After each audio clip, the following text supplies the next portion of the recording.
Anda menyaksikan Headline News pukul 16 waktu Indonesia Barat bersama saya Jose Nicole. Pemirsa, terdakwa kasus korupsi timah Harvey Mois menjalani sidang tuntutan di Pengadilan Tipikor Jakarta. Selain Harvey, dua petinggi perusahaan smelter swasta yakni Suparta dan Reza Ardiansyah juga akan menjalani sidang tuntutan. Terdakwa Harvey Mois menghadapi sidang tuntutan yang berlangsung pada Senin 9 Desember 2024. Sidang tuntutan seharusnya dilakukan pada Jumat lalu, namun karena pihak JPU belum merampungkan berkas tuntutan, maka sidang akhirnya dijadwal ulang pada hari ini. Sementara itu, kuasa hukum Harvey Mois mengatakan Sandra Dewi tidak akan hadiri sidang tuntutan Harvey Mois dan akan memantau jalannya sidang dari rumah. Selain Harvey, dua petinggi perusahaan smelter swasta yakni Suparta dan Reza Ardiansyah juga akan menjalani sidang tuntutan. Dan untuk informasi terkini pemirsa dari Pengadilan Negeri Tipikor Jakarta akan disampaikan langsung jurnalis Metro TV Fadila Syarafina. Fadila, selamat sore. Apakah sidang tuntutan Harvey Mois sudah dimulai? Ya, Jose, sampai saat ini sidang tuntutan dari salah satu terdakwa dari kasus korupsi komoditas tata niaga timah Harvey Mois ini masih belum dimulai. Namun kalau kita lihat baru saja tadi terdakwa Harvey Mois bersama dengan dua terdakwa lainnya yang merupakan bos dari PT Smelter swasta ini sudah masuk ke ruang sidang. Kemudian juga jaksa penuntut umum sudah masuk dan juga kuasa hukum dari ketiga terdakwa ini juga sudah masuk. Jadi kemungkinan sebentar lagi sidang ini akan dimulai.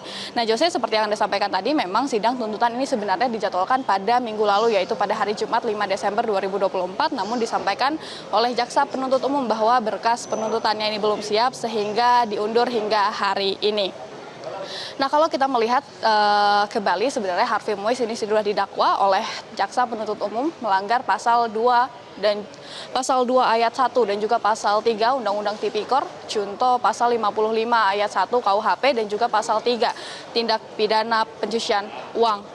Nah, kalau kita lihat dari duduk perkaranya sendiri, Harvey Mois yang disebut merupakan perpanjangan tangan dari PT RBT ini bersama dengan Direktur Utama PT Timah yaitu Mohtar mengakomodasi adanya penambangan ilegal di wilayah IUP PT Timah. Setelah beberapa pertemuan baik Harvey dan juga Mohtar ini setuju bahwa nantinya akomodasi dari pertambangan ilegal ini akan dilakukan dengan sewa menyewa dari peralatan processing pelaburan timah. Kemudian Harvey menghubungi beberapa perusahaan smelter swasta yang kemudian juga terlibat dalam pertambangan ilegal ini.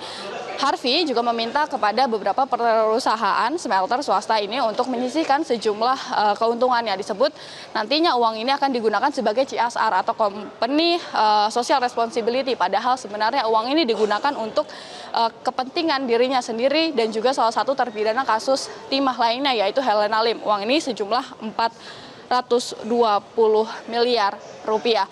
Nah, untuk TPPU-nya sendiri disebutkan oleh jaksa penuntut umum bahwa Harvey Mois ini melakukan pencucian uang dengan mentransfer sejumlah uang baik ke istrinya yaitu Sandra Dewi dan juga asisten dari istrinya Ratih Purnamasari. Rekening dari Ratih Purnamasari ini digunakan untuk memenuhi kebutuhan Harvey dan juga Sandra Dewi. Kemudian jaksa penuntut umum juga menduga tindak pencucian uang ini dilakukan dengan pembelian 88 tas branded milik Sandra Dewi, kemudian 141 perhiasan milik Sandra Dewi, pembelian sejumlah aset bangunan, penyewaan salah satu rumah di Melbourne, Australia, kemudian juga pembelian beberapa kendaraan mewah seperti Mini Cooper, Porsche, Rolls-Royce, dan lain sebagainya. Pihak Kejaksaan Agung juga sudah menyita sejumlah barang bukti dalam kasus ini seperti tas branded, kemudian juga sejumlah uang dengan mata uang asing, kemudian juga mobil mewah dan lain sebagainya. Nah, Jose, yang menarik sebenarnya kemarin ketika dibacakan dakwaan oleh jaksa penuntut umum, pihak dari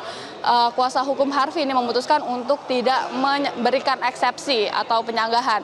Nah, tentunya kita harus menunggu bagaimana kemudian tuntutan, apa tuntutan yang diberikan kepada Harvey Mois oleh jaksa penuntut umum terhadap kasus ini. Perlu juga diketahui bahwa dalam kasus korupsi dalam komoditas tata niaga timah ini diprediksi bahwa kerugian negaranya mencapai 300 triliun rupiah.